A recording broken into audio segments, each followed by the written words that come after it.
네, 문재인 안철수, 안철수 문재인 양강구도가 현실화된 가운데 여론조사마다 이 선두 자리를 놓고 엎치락뒤치락하는 양상을 계속 보여주고 있습니다. 지금부터 김만흠 한국정치아카데미 원장 그리고 이기정 YTN 보도국 선임 기자와 함께 분석해 보도록 하겠습니다. 안녕하십니까? 안녕하세요. 예. 네, 안녕하세요. 자, 이제 뭐 한 달도 남지 않았는데 양강구도가 이제 형성이 되는 것 같습니다. 먼저 여론조사를 보도록 하시죠. 가장 최근에 실시된 여론조사 세 가지 보도록 하겠습니다. 먼저 KBS와 연합뉴스 공동 여론조사 결과인데요. 안철수 후보가 36.8%로 문재인 후보에 앞서는 것으로 이렇게 조사가 됐습니다. 그전에 여러 여론조사 가운데 특히 문재인 후보보다 안철수 후보가 앞서는 것으로 나타났습니다. 자, 이 조사는 KBS와 연합뉴스가 실시를 했고요. 4월 8일부터 4월 9일까지 조사가 됐습니다. 95% 신뢰 수준의 플러스 마이너스 2.2%포인트고요. 다른 조사 결과도 한번 살펴보도록 하시죠. 한국경제신문과 MBC의 공동 여론조사 결과인데요. 여기에서는 문재인 후보가 0.7%포인트 차로 앞서는 것으로 나타났습니다. 35.2% 대 34.5% 엎치락뒤치락 하고 있고요. 자, 역시 이 조사도 4월 7, 8일 날 실시가 됐습니다. 한겨레 여론조사 보도록 하시죠. 여기는요. 똑같습니다. 소수점까지 똑같아요. 37.7, 37.7. 리서치 플러스에 의뢰해서 조사를 했고요. 역시 95% 신뢰 수준의 플러스 마이너스 3.1%포인트 표본 오차를 가지고 있습니다. 정말 가늠하기 힘든 양상까지 딱 온 것 같아요. 지금 뭐 불과 일주일 전에 여론조사 상황과 너무 차이가 많이 나는데 어떤 구도로 가고 있다고 보십니까? 네, 이번 여론조사를 통해서 아마 정치권 전체가 술렁이지 않았을까 이런 생각이 드는데요. 예. 여론조사 내용을 보니까 결국 이제 문재인 대세로는 더 이상 사용할 수 없게 됐다 이렇게 표현할 수 있을 것 같습니다. 마침 오늘 아침에 더불어민주당의 첫 번째 선거대책위원회도 열렸거든요. 이때 추미애 대표가 이제는 문재인 대세론과 과감히 결별해야 된다 이런 얘기를 했거든요. 그것은 결국 계속 대세론에 안주하면서 부자 몸조심이다 뭐 이런 식으로 계속 좀 안정적인 정책도 내놓고 이렇게 빠지는 약간 소극적인 전략을 폈는데 예. 이제 보니까 안철수 후보가 바로 턱 밑까지 쫓아오고 또 KBS 여론조사에서는 오히려 역전되는 현상을 보면서 긴박한 상황이 벌어졌다 이렇게 볼 수 있을 것입니다. 그래서 결국 그 대세론에 안주해서는 안 된다. 네, 대세론보다 강한 것은 바람이다. 이런 것이 선거에서는 좀 통하는 금원 같은 것이거든요. 그래서 예. 아마 대세론은 더 이상 사용할 수 없을 것이고 더욱 치열한 각축전이 벌어질 것이다. 이렇게 전망이 됩니다. 원장님께서는 어떻게 분석하십니까? 지금의 상황을. 현재 추세는 사실상 분위기상으로는 안철수 후보가 조금 앞서가는 그런 분위기입니다. 아시겠지만은 지난주 일주일 전에도 가상 양자 대결을 했을 때는 안철수 후보가 좀 앞서는 쪽이었죠. 예. 앞서다 보니까 오히려 더불어민주당 쪽에서는 그것에 대한 불만을 많이 표출했습니다. 현실적이지 않는 양자 대결 구조를 만들어가지고 안철수 후보를 언론사가 띄우게 하는 거 아니냐 뭐 이런 얘기까지 나왔습니다만 예. 그건 사실 좀 적절한 지적은 아니었습니다. 왜냐하면은 그 이전에도 양자 대결 가상 구도가 많이 나왔었죠. 그때는 워낙 격차가 나왔기 때문에. 그런데 이기는 상황까지 나와버리니까 났었는데요. 어제 그제 또 조사, 뭐 2, 3일간 조사했던 것이 가장 중요한 특징은 그동안은 가상 양자 대결에서만 안철수 후보가 앞서는 결과가 나왔었는데 다자구수에도 조금 전에 정리했다시피 KBS 같은 경우 4.1%가 앞서는 상황이고요. 예. 한겨레는 똑같이 나왔었고 그다음에 한경, MBC는 좀 미세하게 0.7% 문재인 후보가 앞서는 쪽이니까요. 전체적인 비중에서도 그렇고 새롭게 올라가는 추세라면은 안철수 후보가 조금 지금 기세를 잡는 그런 분위기가 아닌가 그렇습니다. 그 안철수 지지율과 문재인 지지율을 지금 양상이 계속할까 이렇게 질문드리죠. 안철수 지지율의 특징 그리고 문재인 지지율의 특징 예. 어떤 차이가 있는 겁니까? 대개 공적으로 알고 있겠습니다만은 문재인 후보 쪽의 지지의 특성은 강한 응집력을 가지고 있다는 것이죠. 예. 강한 응집력을 가지고 있다는 건 상대적으로 다른 세력에 대해서 뭔가 좀 배타성을 띌 수도 있는 양면성을 같이 가지고 있습니다. 강한 응집력을 가지고 있는데 그동안에는 강한 응집력을 토대로 해가지고 대세를 주도하는 그런 분위기를 만들었었는데 이 대세가 끊어진 상황에서 그러면은 뭔가 새롭게 위원 확장력을 과연 만들 수 있을지 예. 오늘 아침에 추미애 대표가 이제 대세론과 과감하게 결박을 하고 새롭게 시작해야 된다라고 했었는데 그동안의 대세론이 아닌 그러면 과연 뭘 가지고 이제 호소를 할지 그런 과제가 남아있다고 보고요. 예. 그다음에 안철수 후보 한때는 심지어는 단자리 숫자까지 10% 그렇죠. 안 남을 때까지 있었죠. 예. 그러다 가능성을 좀 남겨놨던 것이 두 가지를 계기로 가능성이 있다는 거였습니다. 하나는 안철수 후보가 많이 지지율이 꺼지게 된 계기가 반기문 전 유엔 사무총장이 후보군으로 등장하면서부터였는데 예. 후보에서 포기를 했을 때 그러면은 안철수 후보한테 돌아가야 되는데 돌아가지 않았죠. 그렇죠. 그걸 받아간 게 누구였습니까? 예. 안희정 후보 등등이 받아갔었는데 예. 이제 그 안희정 후보 등은 더불어민주당의 경선이 끝나니까 빠지게 됐죠. 예. 그 국면부터 이제 치고하기 시작한 겁니다. 안희정- 마침 그때 또 국민의당에서는 25일부터 지난달 25일부터 내부 경선이 진행되고 해가지고 예. 컨벤션 효과까지 같이 맞물리고 있습니다. 그러니까- 그러다 보니까 예. 그냥 대세를 주장했던 지금 문재인 후보 쪽에서는 과연 어떻게 지금 새로운 전략을 펴야 될지 고민스러울 겁니다. 그러니까 지금의 양상은 문재인은 그대로인데 안철수가 뜨는 상황이지 않습니까? 네. 그런데 이 안철수를 지지한다는 사람의 특성은 처음부터 안철수를 지지한 게 아니라 지금 말씀하신 것처럼 안희정을 지지하다가 안희정이 떨어지니까 이쪽으로 옮겨온 지지층이거든요. 그렇습니다. 그만큼 네. 이게 좀 부서지기가 깨지기가 쉽지 않냐 이런 얘기가 있거든요. 그렇습니다.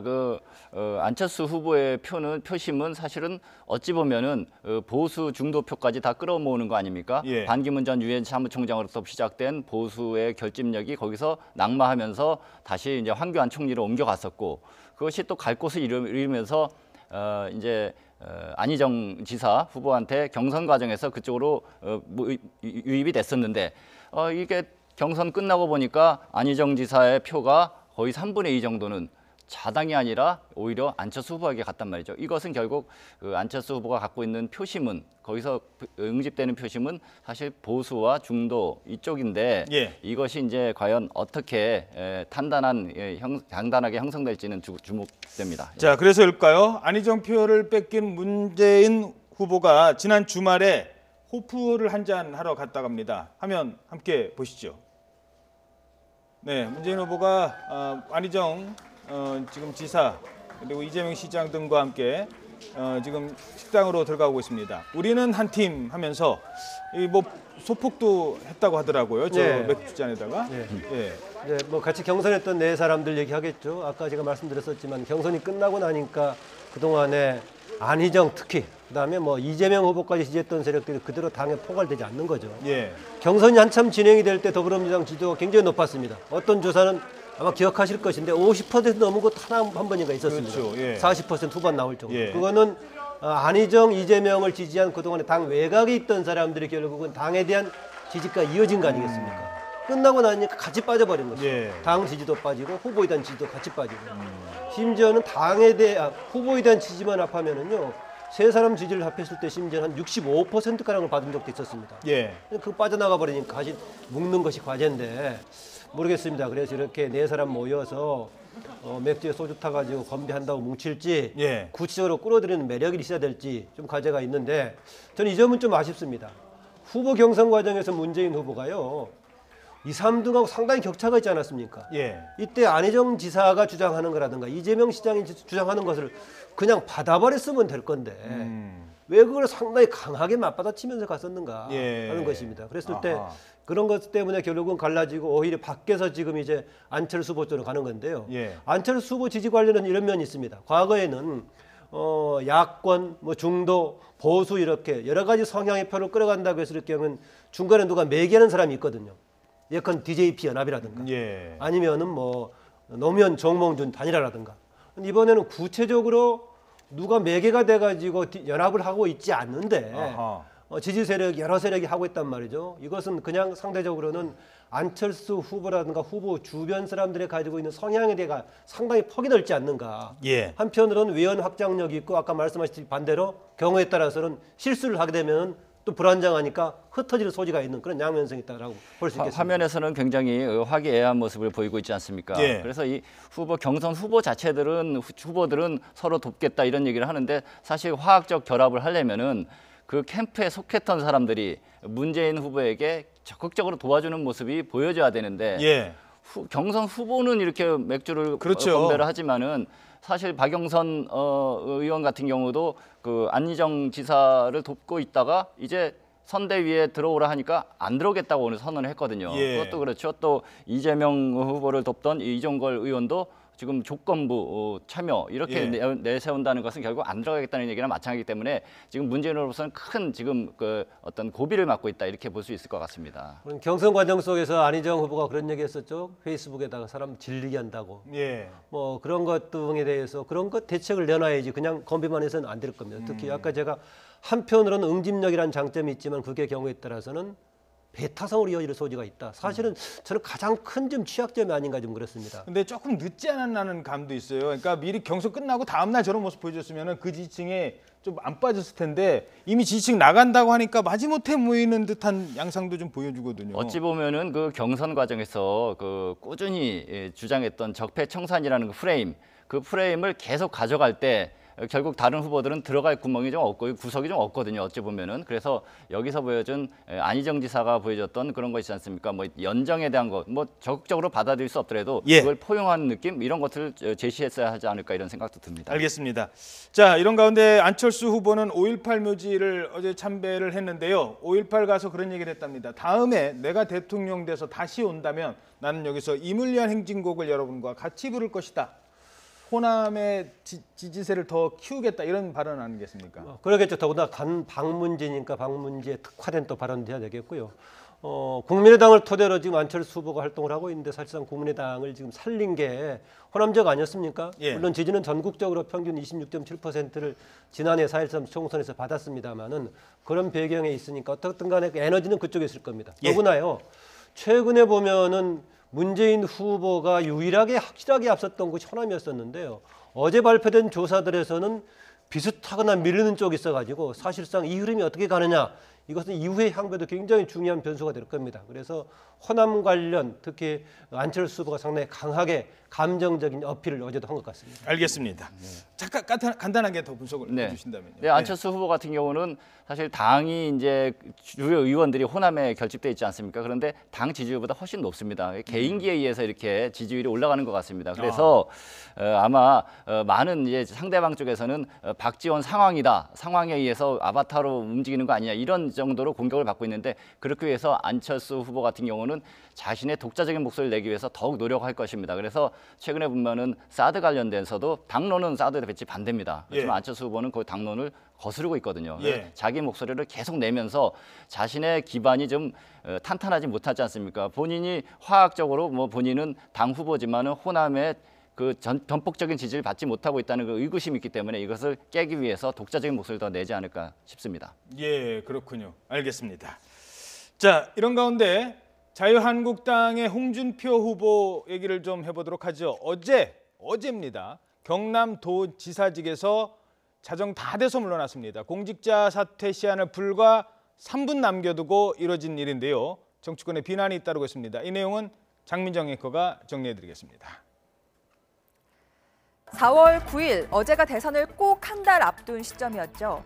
대선에 나오려는 공직자들은 어제까지는 직을 내려놓아야 했습니다. 이번 대선 후보 가운데 자유한국당 홍준표 후보가 여기에 해당하는데요. 어젯밤 자정을 넘기기 직전 사표를 내 뒷말이 무성합니다.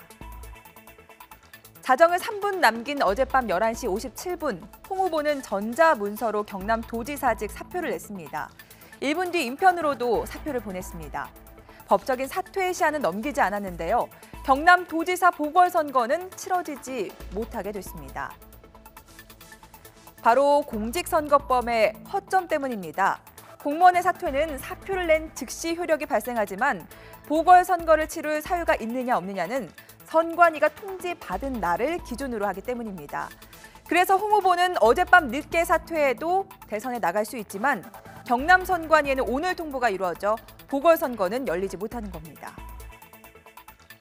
근데 제안 받지만은 마지막으로 경상남도에 대한 책무로 빚을 내서 1년짜리 선거를 안 하게 하겠다. 홍 후보가 그동안 선거운동을 못하는 불편을 감수하고도 심야 사퇴를 강행한 이유, 본인은 세금 낭비를 막기 위한 선택이라고 주장하고 있습니다. 하지만 정치권 일부에선 꼼수 사퇴란 비난이 이어지고 있습니다. 명색이 집권 세력이었던 정당의 후보가 정말 이래도 되는 건지 국민과 경남 도민의 분노가 높아지고 있습니다. 법률을 전문한 사람, 전공했다는 사람이 이런 식으로 법을 가지고 장난을 치는 것은 이거는 정말 우병우하고 다를 바가 뭐가 있냐는 생각이 듭니다. 정치적 중립을 지켜야 하는 현직 도지사 신분 때문에 그동안 선거운동도 못하고 말조심도 해야 했던 홍준표 후보. 논란 속에서도 본격적인 선거운동에 들어갔습니다. 원장님, 그 홍 지사, 이제 전 지사가 되겠죠? 왜 그랬을까요? 하루라도 빨리 예비후보 등록하고 선거운동 하는 게 맞는 거 아닌가요? 근데 왜 그 경남도지사직에서 물러나면서 다음에 또 출마하려고 하는 건가요? 왜 그랬을까요? 지금 얘기한 대로요. 야당 후보가 현재 치르면 당선될 가능성이 훨씬 높은 거 아니겠습니까? 예. 탄핵 정국을 거치는 상황이기 때문에 그대로 지금 원래 정상적으로 지금 사퇴를 하고요. 심지어 어제 사퇴했더라도 조금 이른 시간에 했으면은 선관위에 통보가 되면 이번 5월 9일 날 대선 치를 때 경남지사 보궐선거도 같이 돼 있지 않습니까? 예. 그게 정상적입니다. 사실은 뭐 300억 가까이 되는 뭐 세금 낭비를 막기 위해서 그랬다라고 얘기한다는 것은요. 우선 말도 안 되는 게 첫 번째 세금 낭비를 없애기 위해서 한다면 선거를 치르지 말아야죠, 아예. 그리고 또 하나 정말 세금 낭비를 안 되려고 하면은 만약에 홍준표 전 지사가 됐죠. 홍준표 후보가 당선이 된다면은 지사를 그만둔 게 타당할 수 있겠지만은 당선이 안 돼서 또다시 선거를 치르게 한다면 본인 책임 아니겠습니까? 저는 그래서 유승민 후보가 지적하고 있는 또 다른 우병우라고 할 수 있다. 즉 범미꾸라지라고 할 수 있다라는 지적은 굉장히 타당하다고 봅니다. 더구나요. 보수 후보의 경우에는 모든 이런 문제를 정면에서 정상적으로 해결하는 게 오히려 보수의 가치 아니겠습니까? 예. 그런데 여기서 잔재주 부리는 것은 저는 앞으로의 보수의 재건을 위해서 바람직하지 않는 행보라고 봅니다. 지금 유승민 의원과 뭐 경쟁을 벌이고 있는데 네. 과연 지금의 이 행보가 도움이 될까요? 어떻게 보십니까? 사실 뭐 이번 대선을 치르면서 본인이 뭐 경남도지사 선거까지 치르게 되면은 자칫하면 뒤에서 총 맞는 일이 발생할 수 있기 때문에 그런 것을 차단하기 위해서 하는 것 같은데 도민의 참정권을 제한하는 부분이죠. 그리고 세금이 많이 쓰인다 그러는데 이 세금이 해외로 빠져나가는 것은 아닙니다. 이것은 우리 국민의 축제고 국민이 선택할 수 있는 권리이기 때문에 이렇게 말하는 건 뭐 경광부여이긴 하지만은 하여튼 홍준표 지사가 이런 꼼수 사태이긴 하지만 이것을 어떻게 극복해 나갈지 이것도 또 지켜봐야 할 대목입니다. 예. 아시겠지만 대행 기간이요. 임기가 내년에 새로운 임기는 내년 6월 달에 지방선거를 통해 시작이 되기 때문에요. 사실상 1년 지금 한 2, 3개월 동안을 대행 체제를 해야 되는데 이게 정상적인 겁니까? 예, 알겠습니다. 자, 시간 관계상 그 다른 분 한 분을 짚어봐야 되는데요. 여론조사 순서로 할 때 저희들이 말씀을 드리는 겁니다. 선두권과는 좀 다른 얘기지만 정의당의 심상정 후보가 네. 오히려 유승민 후보보다 앞서는 여론조사 결과도 나오고 있어요. 심상정 후보의 그 최근의 행보는 어떻게 분석할 수 있을까요? 네, 심상정 후보에 대해서 저희가 볼 때 늘 질문하는 게 이런 거였습니다. 중도 사퇴할 것이냐. 예. 그런데 이번만은 안 하겠다. 지난 2012년에도 통합민주당의 문재인 후보를 지지하면서 사퇴하지 않았습니까? 그런데 만약에 지금도 사퇴한다면 향후